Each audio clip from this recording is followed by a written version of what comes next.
Minha gente, eu não tenho dúvida que o que fez a multidão correr atrás de Jesus é que aquele homem era portador de uma palavra que tinha o poder de diminuir o medo. Medo é universal, todos nós sentimos. Você sente medo de ser só? Você sente medo de ser traído? Você sente medo de ser injustiçado? Você tem medo da doença? Você tem medo de morrer? Você tem medo de envelhecer? Você tem medo de não ter segurança? E naquele tempo não era diferente. A dor humana que dói hoje, dói há 2000 anos, há 3000 anos, há 4000 anos, desde quando nós existimos, desde quando a condição humana está presente neste universo, lá está presente a dor, lá está presente o medo. E a presença de Deus na história, desde os primórdios, foi justamente oferecer ao homem, à mulher, foi oferecer à humanidade um braço, alguma coisa que pudesse sustentar no momento do medo. Alguma coisa que pudesse nos dar um alento no momento do nosso desespero, da nossa solidão. Isso não é teórico. Você experimenta na sua carne, você sente na sua alma, quando a dor punge dentro de você e você precisa gritar por alguém, porque você não dá conta da vida sozinho. A vida não é suportável e você precisa olhar para os lados e você precisa descobrir alguém. E Jesus, quando passava pelo meio do povo, despertava justamente isso. As pessoas que ouviam Jesus sentiam na sua vida o poder de uma palavra que aliviava o peso que sentiam. Por isso ele dizia de maneira bonita: vinde a mim, todos vós que estáis cansados, com o peso dos seus fardos, que eu vos aliviarei. Vinde a mim todos vós que estáis cansados, todos vós que carregais pesados fardos sobre os ombros, e eu vos aliviarei. Como, minha gente? Jesus tinha um poder fantástico de fazer a pessoa se encorajar para a vida.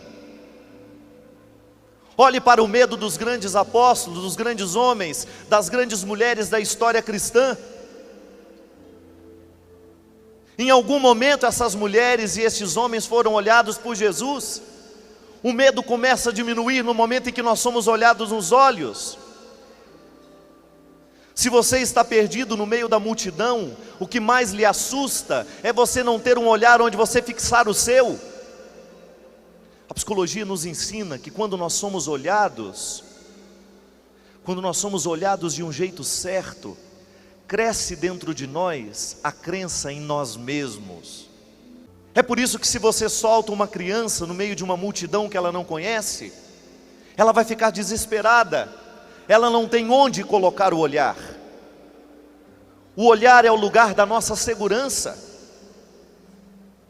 No momento do nosso medo, se a gente não tem alguém que nos ama do nosso lado, se a gente não tem um olhar para se fixar nos nossos, tudo é mais pesado, tudo é mais difícil.